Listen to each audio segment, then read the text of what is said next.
असलेले आमचे दानशूर महाउपासक, आमचे जोरे साहेब, जोरे मॅडम, संपूर्ण या ठिकाणी असलेला परिवार, या सर्व परिवाराला खूप खूप मंगल कामना देतो, शुभकामना देतो।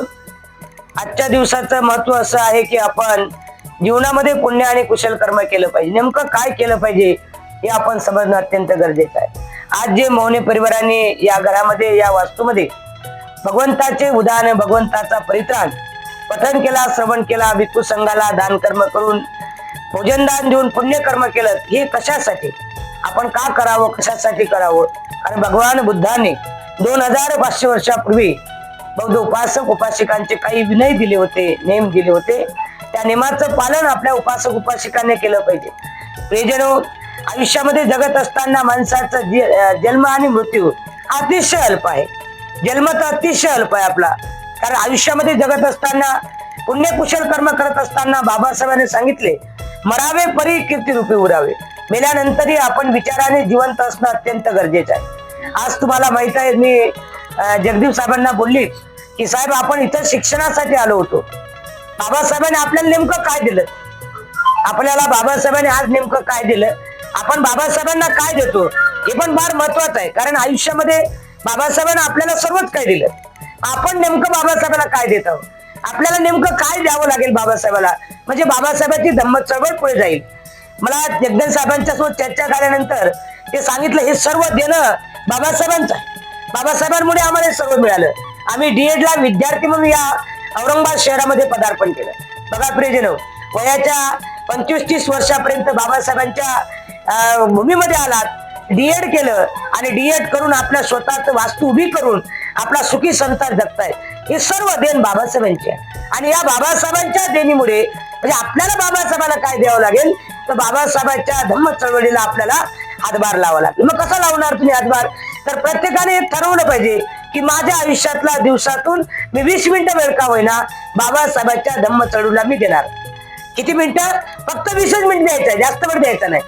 आम्ही तुम्हाला म्हणत नाही आमच्यासारखं मुंडन करा, चिवर अंगावर घ्या आणि आमच्यासोबत प्रचाराला करा, अजिबात म्हणणार नाही। परंतु प्रत्येकाने आपल्या क्षेत्रामध्ये, तुम्ही कुठल्याही ड्युटीला असाल तर एक नेम ठेवायला पाहिजे, मी आज दिवसभरातून किमान 20 मिनिटं माझ्या कुटुंबातून, माझ्या परिवारातून मी बाबासाहेबांच्या धम्म चळवळीला हातभार लावण्यासाठी 20 मिनिटं वेळ देईन। मग तुम्ही कसा वेळ देणार? तुम्हाला टेस्ट करण्याची गरज नाही, कोणाच्या घरी जाण्याची गरज नाही, तुम्हाला कोणाला बोलवायची गरज नाही, तुम्हाला बोलवून आणण्याची गरज नाही, तू माझा आहे बळजबरी असं म्हणण्याची गरज नाही। मग जो मित्र मिळेल त्या मित्राला फक्त सांगायचं आहे की बाबासाहेबांनी आपल्याला काय दिलं। एवढं जरी सांगितलं, दिवसातून एक माणूस जरी बदलला, लाखो लोक बदलतील। म्हणजे आपण बाबासाहेबांचं देणं जाणलं, बाबासाहेबाला मानलं आणि जाणलं, आणि हे जर देणं आपण समजलं तर प्रत्येक माणूस जर बुद्ध धर्माचा प्रचार करू लागला तर आजच्या काळातली जी दांडी आहेत, जे नवरात्र आहे, हे काही दिवसात बंद होईल। जास्त वेळ लागणार नाही, त्याला लगेच बंद होईल। परंतु त्यासाठी आपल्याला बाबासाहेबाला देणं आहे। बाबासाहेबांनी आपल्याला काय दिलं आणि आपण बाबासाहेबाला काय देतो? आपण किती जरी दिलं, बाबासाहेबांनी दिलेलं संपत्ती आपली ओठी भरून निघालेली आहे, खाली सांडत आहे, वस्तून चालत म्हणजे वसरून चाललेली आहे। परंतु बाबासाहेबाला आपण देताना ओठी भरून देऊ शकत नाही। बाबासाहेबांच्या धम्म चळवळीला प्रत्येक उपासकाचं कर्तव्य आहे फक्त 20 मिनिटं आपण द्यायचं आहे। मग ड्युटीवर असताना सुद्धा आपण टायपिंग करत असेल, कम्प्युटर करत असेल, आपण कुठला चालता जॉब करत असेल, कंपनी जॉब करत असेल, क्लास 1 ऑफिसर असेल, क्लास 2 असेल, क्लास 4 असेल, क्लास 3 असेल, किंवा घरगुती आपण भांडे घासत असेल, किंवा आपण झाडू काढत असेल, तरीही तुम्ही शेजारची बाई जर तुमच्याकडे आली, माझी सासू अशी करते याच्यापेक्षा बाबासाहेबांनी मला काय दिलं आणि बाबासाहेबांमुळे माझ्या अंगावर किती सोनं आहे, बाबासाहेबांमुळे माझ्या अंगावर साडी किती रुपयाची आहे, बाबासाहेबांमुळे माझ्या घरात हा थाटमाट जो आहे तो बाबासाहेबांमुळे आहे, बाबासाहेबांमुळे माझं घर किती चकाचक आहे, बाबासाहेबांमुळे माझा नवरा खलासून ऑफिसर झालेला आहे। एवढं जरी सांगितलं तिला तरी एक बाई जरी बदलली प्रत्येक बाईनं, तरी लाखो बाया बदलतील। म्हणजे बाबासाहेबांचं आपल्याला दिलं आहे। प्रियजनो, एवढं जरी आपण प्रत्येकाने केलं तरी बाबासाहेबांच्या धम्म चळवळीला, जे बाबासाहेबांनी म्हटलं होतं ना की मी धम्मरथ इथपर्यंत आणला,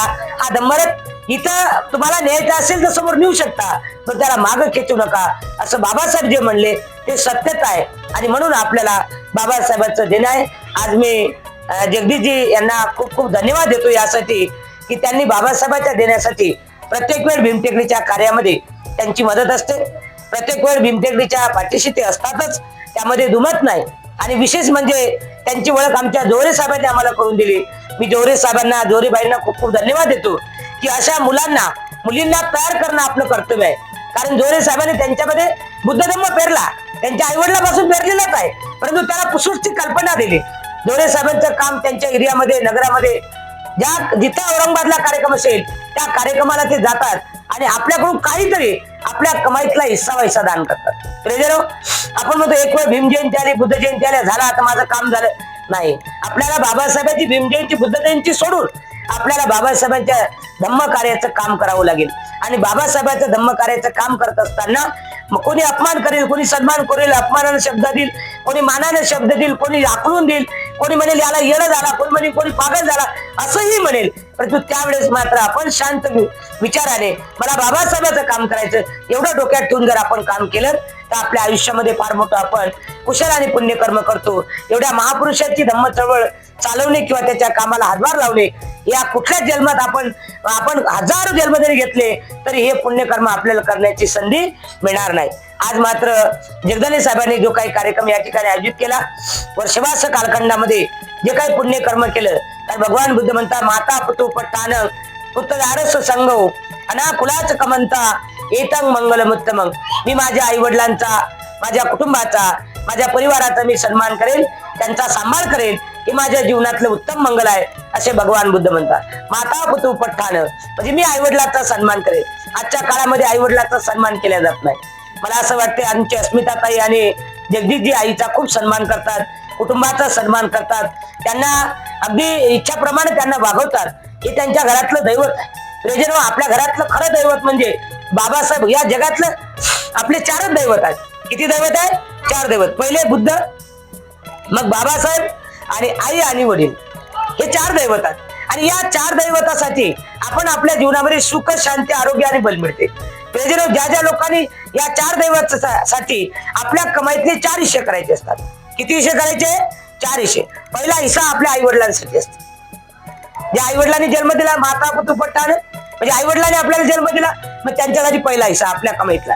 दुसरा हिस्सा ज्यांनी तुम्हाला मुलगी दिली, तुमचा संसाराचा वेल घरावर चालवते, म्हणजे सासू सासरे, तिकडले नातेवाईक, इकडले नातेवाईक, यांच्यासाठी द्यायचं असतं. या 2 कुटुंबात समानता ठेवली पाहिजे. नाही तर मग तुझ्या आई वडिलांना नको आणि माझ्या आई वडिलांना जवळ असं नाही. त्या आई वडिलांना द्यायचं, याही आई वडिलांना द्यायचं, त्याही आई वडिलांना सन्मान द्यायचा, याही आई वडिलांना सन्मान. दोन्ही आई वडील सन्मान जातीत बाळगायचे, कोणाला पर्पज म्हणा आपण करू नये. त्याच्यानंतर तिसरा हिस्सा आहे जो काही नातेवाईक असतात, परिवार असते, मित्र दोस्त असतात, त्यांना तो तिसरा हिस्सा द्यायचा आहे. आणि चौथा हिस्सा मात्र बाबासाहेबांच्या धम्म चळवळीला म्हणजे चरत भिक्खवे चारिकांग बहुजन हिताय बहुजन सुखाय लोकांना अनुकंपा आहे. जगाच्या हितासाठी आणि सुखासाठी जो भिक्खू संघ काम करते त्यांच्यासाठी हा चौथा हिस्सा द्यायचा. जे लोक हे 4 हिस्से आपल्या संसारामध्ये, आपल्या कमाईमध्ये करतात, त्यांना हॉस्पिटलला पैसे भरण्याची गरज पडत नाही, दवाखान्यात जाण्याची गरज पडत नाही. का? तर त्यांनी 4 हिस्से केलेले असतात. आणि 4 हिस्स्यामध्ये कुटुंब खुश राहते, पत्नी खुश राहते, आई वडील खुश राहतात, सासरे खुश राहतात, नातेवाईक खुश राहतात आणि धम्म चळवळीमध्ये तुमचं पुण्यकर्म समाविष्ट जाते. हे 4 हिस्से आपल्या जीवनासाठी अतिशय महत्वाचे आहे. आणि जे लोक हे 4 हिस्से आपल्या कमाईचे पाळतात, कारण बाबासाहेबांनी सांगितलं माझ्या कमाईतला मी हिस्सा देणार. बाबासाहेब काय म्हणत? प्रत्येक माणसाने आपल्या कमाईतला हिस्सा दिला पाहिजे.